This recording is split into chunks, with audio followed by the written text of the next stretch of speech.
Bonjour à toutes et à tous, c'est Antoine alias Anubis pour une nouvelle vidéo d'après-match Racing lose de Lens face au Havre. Je suis atterré, énervé.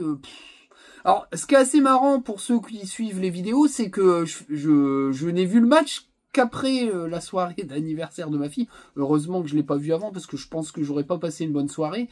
Et donc du coup, j'ai regardé le match et j'ai vu les tweets après. Donc j'en parlerai un peu dans le débrief parce qu'en fait ça a été un fil rouge parce que je vais en parler dans le débrief, mais ça a été assez marrant parce que j'ai vu le déroulé des tweets. Ouf. J'ai bien rigolé. Mais en fait je rigeonne parce que je savais exactement ce qui allait se passer. Je me doutais qu'on allait perdre ce match parce que la compo de base était une compo de merde et que tout simplement Will Steele s'est encore une fois planté. Et que quand tu fais des choix de merde, t'as une équipe de merde, et quand t'as une équipe de merde, tu perds contre une pire des équipes du championnat, t'as pris 4 buts. Alors bien sûr, je vais aller dans le débrief, dans tout ce qui s'est passé sur les réseaux sociaux, parce que comme vous avez, pour certains, un niveau de footixerie proche de la perfection, vos analyses sont merdiques. Mais bon, on avait tous prévenu, on vous avait dit que la fin de la saison dernière montrait la limite de cette équipe, qu'elle avait pas le niveau pour être top 7, que c'est un coup de chat la 7ème place. Je l'ai dit 15 000 fois, je me suis fait exploser par les pro Hayes et les pro Pouille et les pro mes couilles, mes pro Sotoka et j'en passe et des... Voilà, vous l'avez vu, votre équipe 2024, elle est à chier, elle perd contre Strasbourg, elle perd contre le Havre, elle perd contre Nantes, elle perd contre qui vous voulez. Voilà, allez pas au niveau et parlez pas des recrutements parce que sincèrement, ça veut juste dire que s'il n'y a pas Danso et Kuzanov dans cette équipe, l'équipe de base est nulle à chier et en plus tu fais pas jouer les remplaçants, donc voilà, tu l'as dans le cul. Lulu, on va parler déjà de la compo, c'est parti pour la compo, on va s'éclater. C'est la compo. Alors on va parler bien sûr de cette compo avec Mathieu Ryan dans les buts, une défense à 3 avec à droite Grady, au centre Malangsar et puis à gauche Medina. En piston droit, l'ami Aguilar, en piston gauche, l'ami Machado, et puis un milieu de terrain à 2, El Ainaoui, Thomasson, et puis une attaque à 3, on va dire ça à peu près, qui ressemblait à ça, avec Zarouri à gauche, Saïd en attaquant de pointe, ah la vache, putain, j'en reviens pas, et puis Sotoka en ailier droit. Alors qu'est-ce que j'ai pensé de cette équipe? C'est une équipe de merde. C'était la pire compo qu'ils pouvaient faire. Moi je l'ai dit, hein, c'est tellement faiblard devant qu'un milieu à 2 sans créateur, ça sert à rien. La défense à 3 sans Kuzanov et Danso, elle sert strictement à rien puisque Sarr est pas bon. À part dans une défense à 4 avec un défenseur qui tient la route, il est à peu près bon, mais quand il n'y a pas de défenseur qui tienne la route ou Medina, c'est trop seul, il est pas bon. Gradic, j'en parle même pas, il est à chier depuis le début de la saison. Aguilar, c'est pas un piston pour moi parce qu'il a pas le coffre pour attaquer et défendre, il peut faire l'un ou l'autre, mais pas les deux. Et puis Machado, oui, il peut jouer en piston parce que c'est son poste naturel, mais je veux dire, dans une défense à 5, c'est un peu trop seul d'avoir que un côté gauche qui performe, parce que quand t'as pas de côté droit, c'est un peu compliqué. Et puis un milieu de terrain, trop solo, trop copier-coller, El Ainaoui n'étant pas un relayeur, puisque c'est un milieu de terrain défensif qui est plutôt très bon devant la défense, mais qui sait absolument pas faire jouer. Et puis Thomasson, il est clairement reparti sur un niveau saison 2024, et puis devant, on n'en parle même pas, hein. Saïd n'a rien à foutre dans ce 11 de départ. Pas plus que Sotoka, Zarouri, c'est un flop, mais pour moi il est supérieur techniquement aux deux autres. Mais enfin, en tout cas, c'est une équipe de merde, c'est une compo de merde, et c'était obligé qu'on se plante. Tout simplement parce que c'était pas la compo qu'il fallait mettre à domicile face au Havre. C'était le meilleur moyen de se planter. Je pense que Will Steele vient de se planter lourdement sur ce match, et qu'il survivra pas, parce que fallait démarrer au moins par une victoire sur ce je sais pas comment on dit ce quadratype. J'allais dire ce triptyque, mais je sais, on peut pas dire triptyque puisqu'il y a 4 matchs, quatuor de match. où il fallait pas se louper dès le début, donc je pense que là, il est mort. Hein. Je pense qu'à la trêve internationale, il y aura plus de Will Steele. Mais enfin, celui qui va le remplacer, je vois pas comment il peut transformer des chèvres en cheval de course. Je pense que, à mon avis, c'est une histoire de choix d'homme et il faudra faire d'autres choix d'homme. Voilà pour la compo, je pense que vous avez compris à peu près la vidéo. On va parler de l'évolution des messages dans les réseaux sociaux pour ceux qui me suivent sur Twitter, parce que c'est à ce moment-là que je vais débriefer. On va s'amuser. Hein. Mais en tout cas, voilà pour la compo, vous avez compris. Compo de merde, résultat de merde. C'est parti pour les notes. C'est parti pour les notations, on va commencer par Ryan. Bah malheureusement Ryan, je suis obligé de mettre une mauvaise note parce que il a pas le choix, il encaisse 4 buts et malheureusement un très mauvais match pour lui. Abandonné par sa défense, hein, parce que sur tous les buts il est tout seul, hein, il se passe rien, donc voilà, mais bon, malheureusement quand tu prends 4 buts, je peux pas mettre une bonne note, je l'ai fait pour Kofi, mais voilà, je suis obligé de le faire aussi pour Ryan. Maintenant, les réseaux sociaux, ils sont ingrats parce que Kofi, il a joué avec une défense titulaire. Hein. Il n'a pas joué avec Sarr et Grady et Medina dans une défense à 3 dégueulasse. Donc voilà, j'aurais bien voulu voir Kofi dans cette équipe-là. Je pense qu'il aurait pris autant de buts, voire peut-être plus. Donc voilà. Mais bon, après, on va bien aimer chier sur les recrues parce que voilà. Mais en tout cas. C'est 2 défaites, 2 victoires pour Ryan. C'est pas le même résultat pour Kofi. Hein. Paris Saint-Germain ou pas. Lui, il a joué avec une grosse défense et il a quand même pris des buts. Donc voilà. Hein.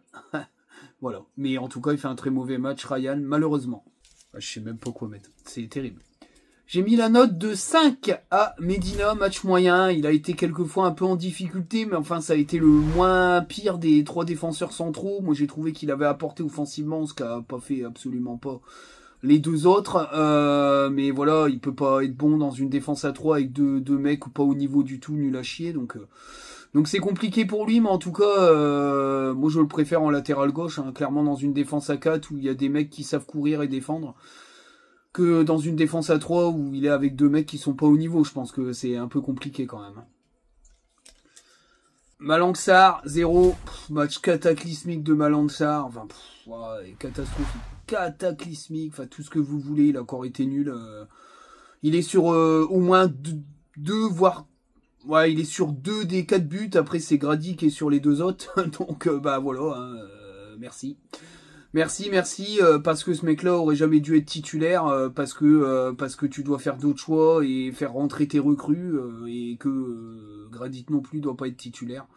Mais bon, comme il faut écouter les suceux, les machins, les bidules et ton vestiaire de merde avec tes tauliers de 36 balais qui tiennent plus la route, bah tu te retrouves avec ces 2 gars-là dans la défense et t'es nul à chier et tu prends 4 buts face à la pire attaque de Ligue 1. Bah maintenant, la pire attaque de Ligue 1, je crois que c'est nous. Bah voilà, allez vous faire enculer en vrai. Enfin, je suis désolé, je vous dis plein de gros mots, mais allez vous faire foutre, quoi. Avec vos compos de merde et vos 3-4-3. Ah, vous avez bandé pendant 15 minutes, mais franchement, vous êtes pitoyable.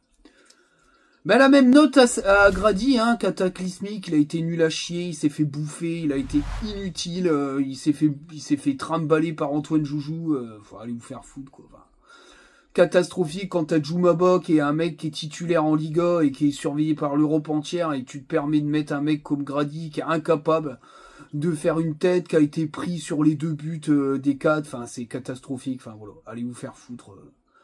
Sur le 4e, sur le penalty, il est même plus là, c'est Djouf qui est obligé de faire le retour et Pouilly, lui, il dort, il est en train de compter pâquerette, allez vous faire foutre en vrai, il est nul à chier votre gars. C'est bien la peine d'aller pleurer dans les médias parce qu'il est pas titulaire. T'es pas titulaire parce que t'es pas au niveau. Alors c'est vrai que t'as perdu ta charnière centrale, mais quitte à perdre ta charnière centrale, mais les recrues, mais pas des mecs avec l'attaque, soit. Voilà. Eh ben, moi je vais vous le dire. Je mets la note de 3 à Aguilar. Bah, il fait un mauvais match. Hein. Je suis désolé parce qu'il marque un but, mais après, il faut voir l'entièreté de son match. Défensivement, il a été à chier. Il est sur tous les buts à droite parce qu'il défend pas. Il sait pas redescendre. Il se fait bouffer dans tous les ballons. Il est mal placé. Voilà, alors il marque un but sur un centre qui traverse toute la défense en carton du Havre. Mais derrière, enfin voilà, il a fait deux petits ponts, ou 2 grands ponts. Enfin... C'est à Le Havre en face, enfin, je veux dire, même les U11 de Montigny-en-Goël, ils font des grands ponts sur la défense du Havre, c'est la pire défense de Ligue 1, enfin, c'est une équipe éclatée, donc Si tu juges Aguilar là-dessus, Aguilar, il est pas bon, c'est pas un bon Pizson, il a pas le niveau, qui retourne à Montpellier, les aider en Ligue 2. Bah, c'est un mauvais match, quoi. Voilà. Bah, il a marqué un but, c'est bien, on est content. Enfin, bon, ça fait pas tout, hein. Bah, bref. Il aurait pas marqué un but, j'aurais mis un, parce qu'il a fait deux grands ponts. Eh ben, de l'autre côté, j'ai mis la note. J'ai hésité, mais bon, t'es obligé de perdre un point vu le résultat. J'ai mis la note de 6 à Machado, fait un match correct. Lui, c'est un vrai piston pour le coup. Il a 2 passes décisives. Il a fait un match avec Medina qui, somme toute, est plutôt intéressant. Mais voilà, moi j'ai trouvé que c'était un des plus réguliers sur ce match. Lui, voilà, il mérite une place de titulaire sur la future compo du futur coach. Parce que j'ai du mal à croire que Will Steele va survivre aux 3 prochains matchs, mais c'est catastrophique. Enfin, mais en tout cas, lui, il n'a pas été le plus mauvais et je trouve qu'il fait un match correct. Voilà. Merci l'ami Machado d'exister parce que franchement, tes collègues de 2024, ils sont nuls à chier. Au milieu de terrain, bah, je suis désolé, hein. Moi je mets la note de 3 à El Ainaoui. Bah, il fait un mauvais match, hein. Moi je vous l'avais dit, hein, qu'El Ainaoui, à part dans un milieu à 3 devant la défense, il tient la route. Dans autre chose que ça, il est pas bon et il a pas été bon. Puisqu'il n'a rien apporté, en plus il est blessé. Donc je suis pas certain qu'il soit là pour le match de Marseille. On va pouvoir voir au moins OJ Diran et voir un milieu de terrain un peu plus musclé qui se projette parce que lui il est incapable de le faire. Voilà, et il fallait pas le mettre comme ça en doublette avec Thomasson parce que ça sert à rien et qu'il n'y a aucune création dans ce milieu de terrain là, c'est choix catastrophique de Will Steele. Encore une fois, ben ouais. Voilà, mais il a écouté, hein. J'aimerais bien voir l'article de Dominiguetti là ce coup-là parce que comme il nous a sorti un super article, ouais, le groupe a convaincu, fallait retourner à 3, ouais. Bah, j'ai envie d'écouter Dominiguetti, va peut-être chier sur le recrutement alors que là sur là t'as Sarr. T'as Sarr, Ryan et Zaroury. Voilà. Le reste, c'est que des gars qui sont déjà là. Donc voilà. T'as 3 recrues, ton équipe est éclatée, c'est pas le recrutement, hein. C'est juste tes joueurs qui sont nuls et qui n'ont pas pu être virés à l'été dernier. Donc voilà.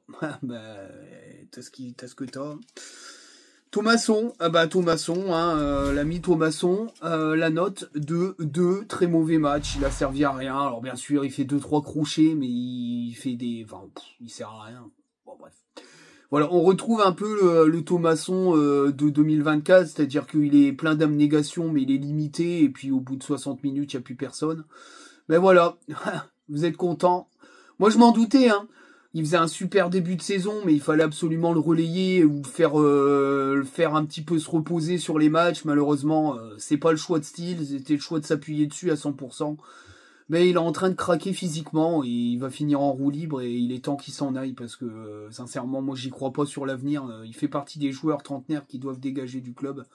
Voilà, il tiendra pas, il pouvait pas tenir la saison comme ça. Voilà, mais bon après. Quand on écoute certains experts, c'est devenu le symbole de bah ouais, vous brûlez les joueurs pour une mauvaise saison, mais la saison d'après ils explosent. Bah ouais, il a explosé, ouais, physiquement, c'est clair. On va commencer par le commencement. Hein. Le 0 de Saïd, cataclysmique. Il met un but hors jeu, mais enfin le restant du match, il sert strictement à rien. Il a touché que très peu de ballons, il a fait très peu de bonnes choses. Voilà, Koulibaly et Ryan Fofana ont montré plus en 10 minutes, un quart d'heure que lui, mais bon, c'est pas grave, hein, et voilà, comme ça, il a fait plaisir aux copains, il joue. Voilà, il est catastrophique. Florian Sotoka, bah, j'ai mis, il marque un but, alors ça fait un point de plus, hein, mais voilà, ça fait un point de plus. Ça fait 3 mauvais matchs, parce que le restant du match, il a été inutile, il a servi à rien, c'est pas un ailier. Alors, il fait quelques bons centres, mais... il est totalement pas à son poste et pas au niveau, donc voilà, c'est un mec d'équipe qui joue le maintien, mais là cette équipe là elle joue le maintien, hein. Avec le niveau qu'elle a, elle joue le maintien, voilà. Voilà. Zaroury, Zaroury, je mets une meilleure note quand même si ça reste quand même assez faible. Je mets ouais non là c'est un petit peu voilà, on va mettre cette note là, je suis désolé, je prends un peu de temps. La note de 4 pour Zaroury, match insuffisant, mais il y a quand même du mieux, ça a été plus à l'aise techniquement. Il a fait quelques bonnes actions, mais il a pas assez centré, il est pas assez décisif dans ses passes. Mais techniquement, il était un peu plus juste que d'habitude. Mais enfin, ça reste très faible. C'est un flop hein, du mercato. Voilà. Un flop du mercato entouré de flop de chez Hayes. Voilà, ça donne une équipe de merde. Voilà. Les remplaçants, franchement, moi, je vous le dis, j'ai mis la note. Et moi, j'espère que, à mon avis, le prochain coach va compter sur lui. J'ai mis la note de 7 pour Pouilly. Hein. Fait une bonne entrée. Hein. Tous ses centres ont été dangereux. Alors après, sur le but, il se fait bouiller, mais ils sont plus qu'à 2 pour revenir. Mais ses centres sont bons, il a montré de bonnes choses. Voilà, franchement, une bonne entrée, il montre... Moi, je veux le voir en latéral gauche et pas de piston avec vos 3-4-3 de merde, là. Latéral gauche dans une défense à 4 avec Jumaba et Medina. Et puis, tu mets Machado en latéral gauche. Moi, je te dis que c'est la meilleure défense que tu peux aligner. Pour moi, j'y crois sincèrement. Et voilà, mais en tout cas, il fait une bonne entrée. Agbonifo, j'ai mis... Agbonifo, pardon. Excusez-moi, il était pas là, le malheureux. Koyalipou, j'ai mis la note de 4. Entrée insuffisante, il doit mieux montrer, mais enfin, vu que Steele, il l'a mis au placard, le mec, moralement, il doit être dans les choux. Malheureusement, voilà, il a essayé de se battre, mais il a touché très peu de ballons, il n'a pas été influent dans son entrée, mais enfin, il a touché plus de ballons que Wesley Saïd. Hein. Tu peux pas faire pire que Wesley Saïd, mais là, c'est insuffisant, en vrai. Fujini, c'est pareil, j'ai mis la note de 4 également, entre insuffisante, il a fait 2-3 pressings, puis après, techniquement, puis il a rien foutu, donc voilà, mais bon, après, j'ai connu des pires entrées de Fujini, mais enfin, il sert strictement à rien non plus. C'est là que tu vois que c'est compliqué quand même, hein. Si tu tues pas ta N3 pour essayer de mettre des jeunes dans ce groupe-là, tu feras rien du tout, tu vas prendre 3 branlés au prochain match, c'est compliqué. Diouf. Diouf, ça me fait chier, mais je suis obligé de mettre 4 parce qu'il provoque le penalty, mais bon, après, je trouve que son entrée, elle a été dynamique, il a montré des trucs, mais malheureusement, elle est fautive sur le but de la victoire. Mais enfin, toute la merde qui lui tombe dessus, c'est quand même grave, mais bon. C'est là que tu vois que la Ligue 2 a fait très mal dans le niveau d'analyse des supporters, parce que tu tombes quand même sur des mecs qui aujourd'hui sont frustrés à mort, et qui ne savent pas avoir du recul sur ce match, mais bon. Malheureusement, je suis obligé de mettre 4 parce qu'il a fait une entrée avec beaucoup d'envie, mais il est responsable du penalty, mais en même temps, il est livré à lui-même. Moi, je vois pas ce que fout Grady devant, surtout qu'il est incapable de revenir. Il avait qu'à rester derrière avec ça. Ils ont rien à foutre devant, mais bon. Bref, c'est du hurrah football à la Will Steele qui ne gère plus rien du tout, mais la note est là. Koyalipou, Fujini, Pouilly, Diouf, et le dernier, c'est le petit Ryan Fofana. Eh ben, Ryan Fofana, moi je suis désolé, je vous le dis. Ben, je mets la note de 6 à Ryan Fofana. Il fait une entrée correcte, il a montré beaucoup d'envie, beaucoup de vitesse, beaucoup de débordement. Malheureusement, il n'est pas récompensé, mais ça me fait penser un petit peu à... Comment il s'appelait le jeune attaquant qui est parti après, je ne sais plus comment il s'appelle, enfin bref, mais lui, il va falloir qu'il rejoue, hein, parce que ça soit lui, Dili Widi, qui marque le but de la victoire face au Mans, qui met un quadruplé en R1, Bermond, tout ça doit revenir au club et être dans la route en attaque, et voilà, tu dégages tous les sotokas et les merdes de ce club. Eux, ils feront peut-être mieux que ce que j'ai vu, en tout cas en titulaire, mais sincèrement, ouais... Ryan Fofana, c'est assez correct. Will Steele, Will Steele, cataclysmique. Voilà, le 11 de départ est une insulte au club et aux supporters. Le coaching est merdique parce qu'il aurait dû être fait avant. Et la conf d'après-match est complètement catastrophique. Il a loué l'état d'esprit. Non, mais quand t'en arrives là, tu dis même pas qu'il y a des errances techniques et tactiques. C'est que t'es plus là, mon gars. Allez, ciao, Bamba. Je suis désolé, hein, j'adore Will Steele, mais là, il est plus au niveau, quoi. Il est plus au niveau, il a fait les mauvais choix, il aurait dû rester sur son 4, il aurait dû rester sur son choix de dégager Sotoka, Fujini et Grady de cette équipe, mais il a faibli et il a fauté, il les a remis, et il est entièrement fautif à 100%, voilà. Allez, pour lui aussi, celle-là, voilà. Voilà un peu pour les notes, je pense que j'ai fait le tour. Le Havre, ils ont été... le Havre, il gagne 4-3, mais sincèrement, ils ont été mauvais. Hein. C'est une très faible équipe. Qu'est-ce que c'est faible, mais on a été plus faible qu'eux, donc voilà. Et je mets la note de 2 au public lensois, parce que quand je vois les Wolves, mais enfin... Quand je vois les Wolves applaudir les joueurs... ok, voilà.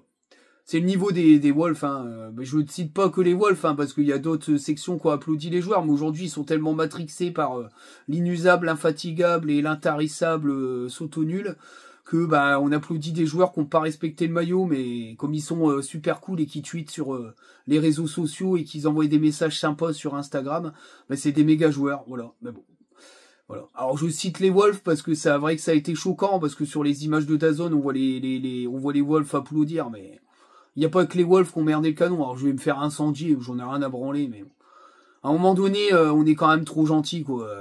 C'est catastrophique ce qui est montré, mais on va siffler Driussi et Diego Lopez. C'est vrai que c'est eux qui s'appellent Sotoka, Fugini, Thomasson et Grady, mais bon, c'est pas grave. Hein, voilà.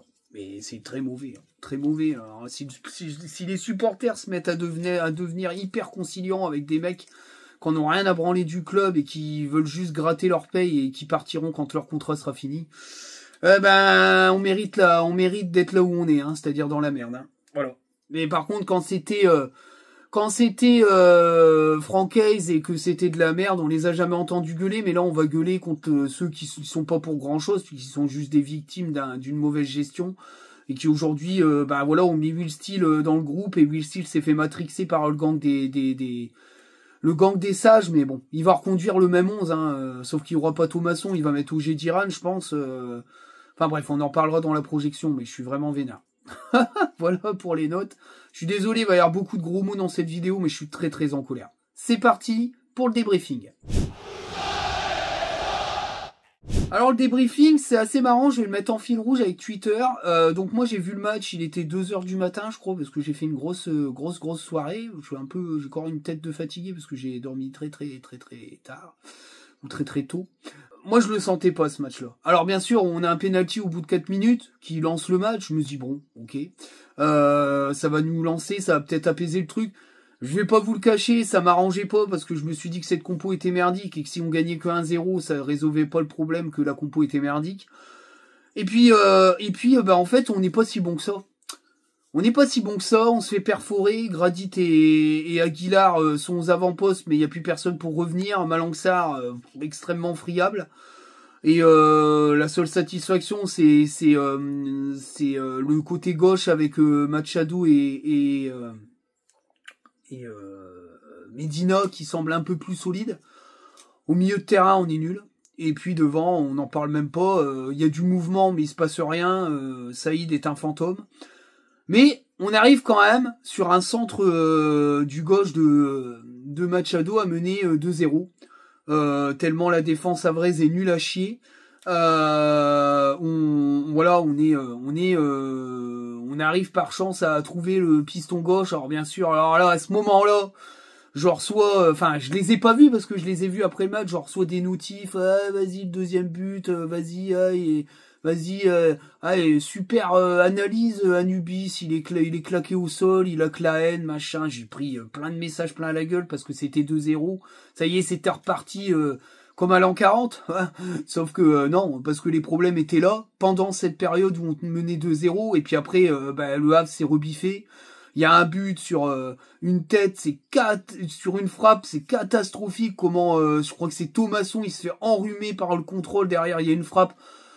Alors Ryan est un peu court parce que, mais je pense qu'il voit pas le départ du ballon. Mais jamais tu dois te faire enrhumer comme ça. Puis on se fait bouffer au milieu de terrain. Enfin bref, incapable. Alors je pensais que l'ami Sotoka était capable de défendre premier défenseur. Il était même pas là. Gradit, on n'en parle même pas. Donc ça fait 2-1. Je me dis, ça y est, c'est parti, on va prendre le 2-2 rapidement, ça va pas louper, hein. On dégringole complètement mentalement, les cadres légendaires du Racing Club de Lens aux abonnés absents. Sur le deuxième but, sincèrement, il y a un centre, mais je sais plus qui le remet de la tête, je crois que c'est Malangsar qui refait une tête, derrière c'est reparti, il y a une tête. Là-dessus, Grady il mange du popcorn, Medina il est en train de marquer l'autre joueur, il peut pas marquer deux joueurs en même temps, donc en fait c'est Grady qui est absolument responsable sur ce but, et ça fait de partout. Moi je vous dis, vous êtes contents avec ça les gars? Content avec ça? Elle est belle votre défense à 3 de merde, et votre 3-4-3 de mes couilles avec vos attaquants nuls à chier que sont Sotoka et Saïd. Et on finit à 2 partout sur cette mi-temps. Pas un sifflet ou très peu de sifflets. J'ai trouvé le public, bah ouais, hein, ils ont vu Sotoka faire 3 passes, et puis surtout ils ont vu 2 buts. Alors ça y est, on est redevenu l'équipe en or. Bah non, on est extrêmement friable et nul. Et donc, c'est parti pour la deuxième mi-temps. Pas de changement. Saïd ne sort pas pour Kouyalipou. Je dis ok, bon, bah, si tu veux. Thomasson sort pas pour Diouf. Ouais, bah si tu veux. Ou alors, je me suis dit on va repasser à 4 derrière. Il va sortir Grady, puis il va faire une défense Malangsar Medina, et puis on va repasser à 4 pour faire rentrer Diouf, et puis repasser un milieu à 3 pour avoir peut-être un peu plus d'assises. Puis pourquoi pas reculer Sotoka derrière une doublette. Enfin voilà, moi je pensais 2 changements. Tu fais sortir Zarouri pour Kouyalipou, ou tu fais sortir Saïd pour Kouyalipou, puis tu fais un système avec un 4-4-3 avec ou un 4-5-2 si tu veux, avec Sotoka en 10, et puis un duo Kouyalipou Zarouri, pourquoi pas. Bon non, pas de changement. Bon bah c'est tout, ok, ouais, bref. Comme le Havre est nul à chier, on arrive à se battre, et puis il y a un très joli débordement d'Aguilar. C'est les 2 seuls trucs qu'il a fait. Il a fait 2 bons débordements, puis après il a été nul. Il fait un centre qui est au 3e poteau derrière Machado, qui avait déjà fait une passe décisive. Il fait un super centre du gauche. C'est super mal défendu derrière. Sotoka marque son but de l'année. Alors là, ça y est, c'était reparti. Hein. Là, j'ai pris des tweets, des machins, des messages. T'as vu, tu chies sur Sotoka, il met un but. Et, il est de retour. Oh. Ouais, bien sûr, il est de retour. Tu m'étonnes. Derrière, c'est n'importe quoi. Mais n'importe quoi. On est nul. Et on se fait égaliser. Voilà, on se fait égaliser. Ça fait 3 partout parce qu'on est complètement nul à chier. Hein. On est complètement nul à chier. Et voilà, on est nul en défense. On sait pas défendre. Le centre, il est contré par un... Parce que là-dessus, il peut pas y faire grand-chose, le pauvre Ryan. Hein, parce que le centre est contré par Malangsar, qui met 3 plombs pour revenir. Mais derrière... Faut quand même se rendre compte qu'Aguilar et Grady sont aux fraises. À ce moment-là, il y a des changements qui sont bien trop tard. L'entrée de Fulgi nul et de Kouyalipou. Ok, bon bah si tu veux. Bon bref, il se passe rien du tout, hein, parce que ces changements-là n'ont pas d'impact. Bah je sais plus. Ensuite, il décide, parce que ça fait 3 partout, il se passe rien, de faire rentrer Pouilly et Diouf. Et là, il se passe des trucs. Voilà, comme Aguilar il est nul, bah Pouilly lui il est meilleur, il fait 2 centres, c'est hyper dangereux. Mais bien sûr, et ça malheureusement, c'est parce que ta défense est en carton, tu te fais contrer, derrière tu prends penalty, parce que bah il y a plus que Pouilly et Diouf qui défendent, parce qu'il y a plus personne. Malangsar et Grady sont partis compter Fleurette, et puis comme ils ont 4 caravanes au cul, ils reviendront jamais. Alors bien sûr, il y a penalty parce qu'il essaye de il y a le retour, il y a un bon retour de Pouilly derrière, il y a un deuxième crochet. Diouf fait faute, il y a péno, hein, malheureusement. Bon, voilà. On peut pas dire que l'entrée est catastrophique de Diouf, mais il est fautif sur le penalty. Mais enfin bon, il y a plus de défense. Hein. Et là, tu fais rentrer Ryan Fofana, qui fait en l'espace de 5 ou 6 minutes, 10 fois plus que Saïd en 80 minutes. Ah, il va te faire foutre, Saïd. Et tu perds ce match. Tu perds ce match parce que bah, t'as une équipe de merde, et que bah, tu t'as titularisé des gars qui sont pas au niveau, et que ton coaching est mauvais, et que voilà, et qu'à un moment donné, il faudra faire des choix de mettre ces gars-là sur le banc, et qu'à un moment donné, ton conseil des sages, mets-toi là au cul, et mets les mecs qui ont envie de jouer, et Djoumaba, il doit jouer, quoi, parce qu'il doit se demander ce qui se passe quand même, quoi. Mais bon, Djoumaba, il va jouer, hein, parce que Diego Lopez, il va mettre un coach qui va lui faire jouer ses recrues. On verra à ce moment-là. Mais voilà, c'est catastrophique. En plus, le Havre est nul. Voilà, ils te mettent 4 buts. Voilà, t'as encaissé 4 et 3, 7. 4 et 3, 7, 10. 10, 13 buts. Je crois, un truc comme ça. Entre 10 et 13 buts en 4 matchs. Alors oui, bien sûr, t'as perdu ta charnière centrale, mais pas que, parce que tu pouvais faire d'autres choix. Depuis que Grady est revenu dans la défense, t'as encaissé 13 buts. Voilà, faut le dire. Faut le dire. Grady t'es revenu, 13 buts. Voilà. Grady Aguilar, 13 buts. Voilà les gars.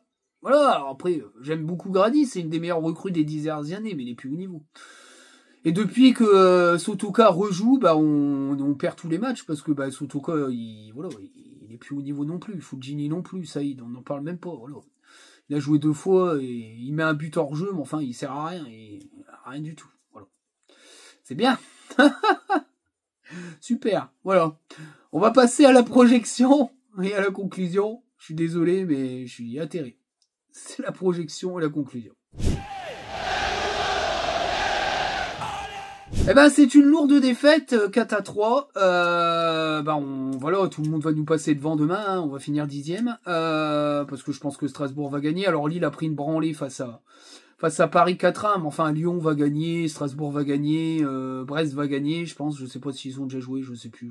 Enfin bref, je me rappelle plus. Enfin, j'en ai rien à foutre. Mais voilà, on va perdre 2 places, j'en suis certain. On est nul. On va affronter Marseille, Rennes et Lille. Je pense qu'on fait 0 points sur les 3 matchs, donc on va faire 0 points sur 12. Et Will Steele va être viré et il y aura un nouveau coach pour la trêve internationale qui va se retrouver bien sûr avec les putains de joueurs cadres de merde qui ne sont pas internationaux. Voilà, j'ai bien rigolé parce que sur Twitter on m'a bien chié sur la gueule, mais sur les autres réseaux sociaux pour résultat j'avais totalement raison, il n'y a pas que moi. J'ai une pensée pour l'expat qui a dû bien rire jaune. Qu'est-ce qu'on a bien rigolé quand on a vu la compo, on en a parlé. Alors j'avais dit surtout tu me spoil pas le match mon ami. Alors je pense j'ai une pensée à tous les potos qui sont très proches de moi des réseaux et avec qui on parle foot. Vous avez dû avoir une grosse pensée pour moi vu les messages que vous m'avez envoyés. Je pense que c'est le cas.